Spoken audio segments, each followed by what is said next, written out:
हमें ये याद रखना चाहिए कि हमारे कारण या हमारे कार्यों के कारण, हमारे निर्णयों के कारण हमारे पिता के वचन झूठे ना हो और उनका मरणोपरांत निरादर ना हो।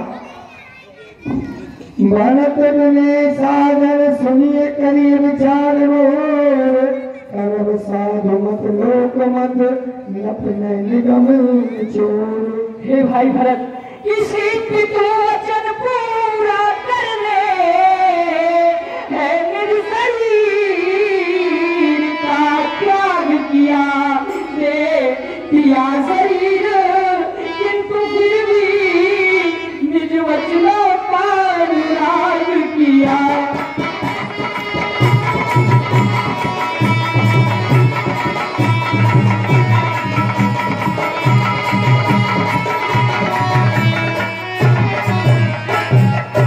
भाई भरत कि हम चारों पुत्र उन्हीं के हैं, यदि वचनों से गिर जाएंगे भाई या होगा भारी अकाल, उनके कलंक कहलाएंगे।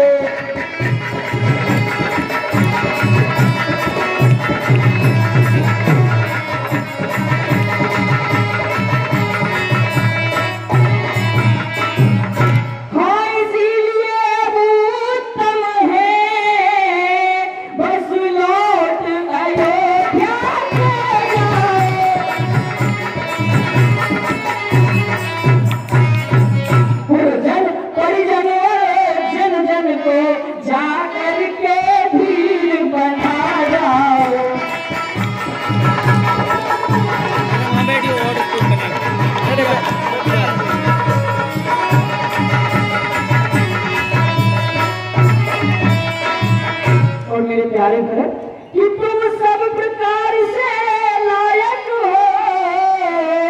तुम सारे काम चलाओगे, आशा है शीघ्र पिताजी का प्रण पूरा कर दिखलाओगे।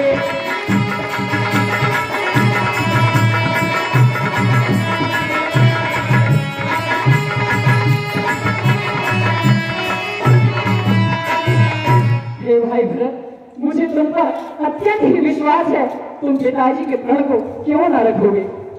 परंतु भैया जे भ्राता जी के होते छोटा नाराज कर सकता है और करता है तो ये धर्म शास्त्र की आज्ञा है।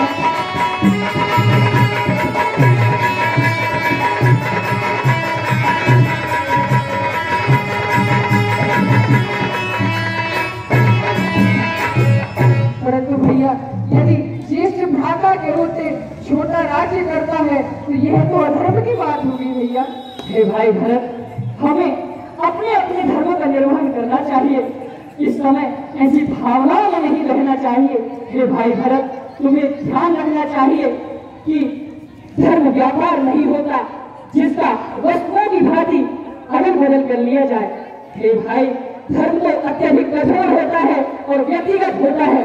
और हे भाई भरत, तुम तो स्वयं धर्म के अवतार हो, यदि तुम ही इस प्रकार करने लगे तो सभी मनुष्य, सामान्य प्रजा अपने एक दूसरे के कर्तव्य एक दूसरे पर डालने लगेंगे और इस प्रकार तो इस संसार में, इस पृथ्वी में अनाचार और अनावृष्टि फैल जाएगी। भरत, तुम्हें इस प्रकार व्याकुल नहीं होना चाहिए एवं धैर्यपूर्वक अपने निर्णय लेने चाहिए। हे पुत्र राम, हे पुत्र धर्म भरत, एक धर्मवान है और एक भक्तिमान है। आज धर्म और भक्ति के बीच में ऐसी गंगा बह रही है जिसमें सारा का सारा ज्ञान बहा चला जा रहा है। हे पुत्र राम, ज्ञान हर व्यक्ति के जीवन में होता है, लेकिन जिसका ज्ञान आचरण में आ जाता है वह गुण निधि हो जाता है, और जिसका ज्ञान आचरण में नहीं आता वह अहंकार बन जाता है। हे पुत्र राम, आज आपने धर्म की मर्यादा का पालन किया है। एक बार जब देवताओं ने स्तुति की कि हे प्रभु, आपने धर्म की मर्यादा तो लिख दी, लेकिन उसका परिपालन कैसे हो सकता है? तब हे राम, आपने कहा था कि रामो विग्रहवान धर्मः, मैं धर्म का अवतार लेकर आचरण करके बतलाऊंगा कि धर्म का आचरण कैसे होता है। और हे राम, आज मुझे कहते हुए बिल्कुल भी संशय नहीं है कि राम धर्म के ऊपर चलने वाला है, राम धर्म के ऊपर चलते हैं। और आज से भरत जिस मार्ग पर चलेंगे वही धर्म हो जाएगा। हे भरत, आप वंदनीय हैं। जी भैया, आप कह रहे हैं अयोध्या जाकर राज करो। जी भैया, आप तो मेरे स्वामी हैं कि स्वामी उसका बनना अच्छा, जो स्वामी पद के समुचित हो। स्वामी का स्वामी बनना तो अनुचित ही नहीं करना।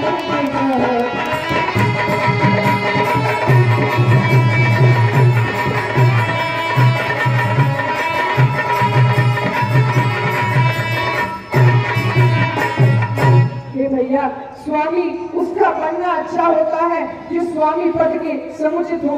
पर भैया, आप तो सब गुणों में और मुझसे बड़े हैं, मैं आपका स्वामी कैसे बन सकता हूँ?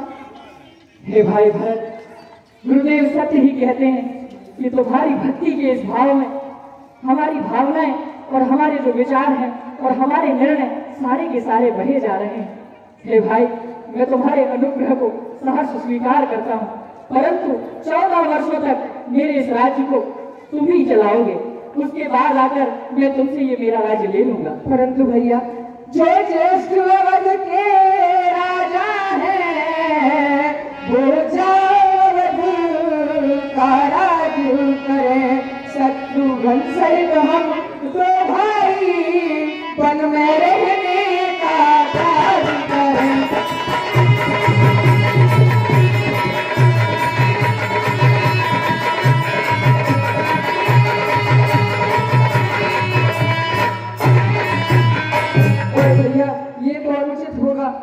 यदि अनुचित की बात है तो मैं और शत्रुघ्न वन में रह जाते हैं, आप जाकर अयोध्या का राज करें।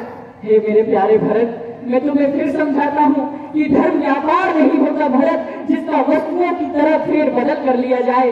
धर्म तो व्यक्तिगत और कठोर होता है, जिसका पालन अपनी अपनी सीमाओं में रहकर हमें करना होता है, और यही मनुष्य का धर्म भी है भाई। परंतु भैया, और यदि बात धर्म की है तो कर्मशील क्या कर्म करे, लेते हो आज्ञा ओ भाई, ये भाई भरत राधन करे।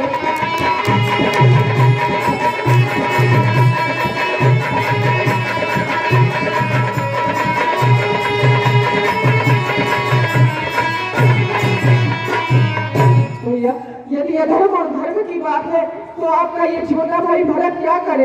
यदि ये राजगद्दी पर बैठता है तो यह भी तो अधर्म होगा ना भैया। हे भाई, जरा अपने कुल की बड़ाई याद करो, जिस धर्म की रक्षा के लिए हमारे कुल में शिव दधीच हरिचंद नरेशा सहे धर्म हित कोटि कलेशा। हे भाई, इन लोगों ने धर्म के हित कोटि कोटि कलेशों को सहा है। हे भाई, इसी प्रकार हमें भी अपनी अपनी मर्यादाओं में अपने अपने धर्म का पालन करना चाहिए।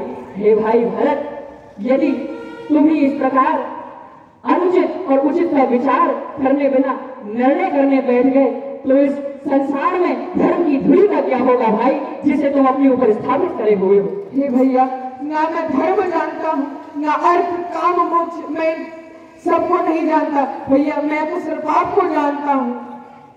आप ही मेरे सब कुछ हैं। भरत विमल यश विमल बुद्धि सुमति चकोर कुमार, उदित विमल जन हृदय नव टक रहे निहार। भैया, ना मैं अर्थ जानता हूँ न धर्म जानता हूँ, कि धर्म न अर्थ न काम रुचि, गति न चाहूं निर्वाण, और जन्म जन्म प्रभु राम पद यह वरदान दान। भैया, मैं तो बस यही वरदान चाहता हूँ, मैं सदा आपके चरणों की सेवा करता रहूं। हे भाई भरत, इन भावनाओं में न रहकर तनिक एक बार और विचार करो कि जिस प्रण के लिए, जिस वचन के लिए पिताजी ने अपने प्राण तक न्यौछावर कर दिए, उनके मरणोपरांत, उनके स्वर्गवास के पश्चात यदि हम उनके वचनों को ना रखें, यदि हम उनके वचनों का पालन ना करें, तो ये इनका निरादर ना होगा। हे भैया, कहा जाता है कि पिता की मृत्यु के बाद बड़ा भाई ही पिता समान होता है। अतः हे प्रभु, आप जो आज्ञा देंगे वह अपने सिर पर मैं धारण करूंगा। हे भाई, मैं तुम्हारे अनुग्रह को सहर्ष स्वीकार करता हूँ। तुम 14 वर्षों तक जाकर अयोध्या नगरी को संभालो और 14 वर्षों के पश्चात आकर वहाँ एक क्षण की भी देर न होगी, मैं तुम्हारे हृदय से लग जाऊंगा और अयोध्या नगरी का राज्य तुमसे वापस ले लूंगा।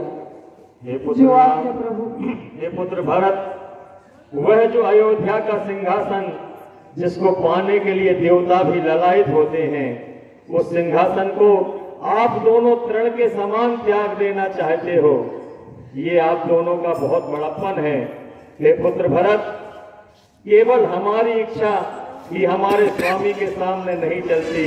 हे पुत्र भरत, हमारे स्वामी की हमारे प्रति क्या भावना है, इसका सम्मान भी करना चाहिए।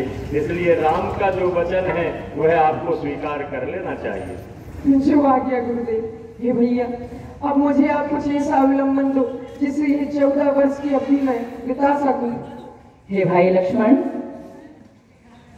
हे पुत्र भरत, आप जो राम के अभिषेक के लिए समस्त तीर्थों का जल लेकर आए थे, उसे उस कूप में विसर्जित कर दो। चित्रकूट में यह कूप आज से भरत कूप के नाम से जाना जाएगा और जो भी व्यक्ति आकर इसमें स्नान करेगा उसे समस्त तीर्थों का फल प्राप्त होगा। भरत कूप कई है लोगाति पावन तीरथ जलियोगा, कहते कूप महिमा सकल गए जहाँ रघुराम, अति सुनाय रघुरही तीरथ पुण्य प्रभाव। हे भाई लक्ष्मण, मेरे पाँव की पावरी इन्हें दे दो, ये उन्हें चरण चिन्ह के रूप में अयोध्या नगरी ले जाएंगे। 20 रुपया आशीष रड्डा की ओर से, 20 रुपया हेमंत जी भार्गव की ओर से, 100 रुपया जय कान्हा राइस मिल बरवानी टोला वालों की ओर से भरत जी और राम जी के सुंदर अभिनय पर आए हैं। मंडल की ओर से हार्दिक धन्यवाद। राम सिंह भगवान की, भरत लाल की। हे पुत्र राम, हे पुत्र भरत, जिस सिंहासन पर आज तक आपके पूर्वज विराजते रहे, और हे पुत्र, जिस सिंहासन पर अयोध्या का राज मुकुट रखा जाना चाहिए था, उस सिंहासन पर आज आपकी चरण पादुकाएं विराजेंगी। वो भी इसलिए कि अब आप दोनों अयोध्या के ना तो राजकुमार हैं और न राजा हैं।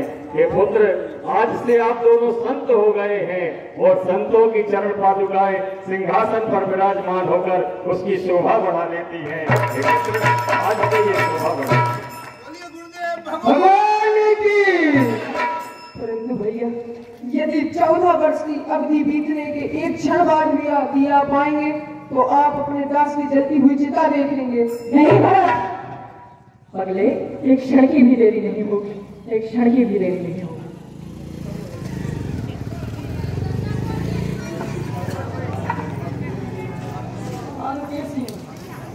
शीश पर खड़ा हूँ। नाम भक्त में राम की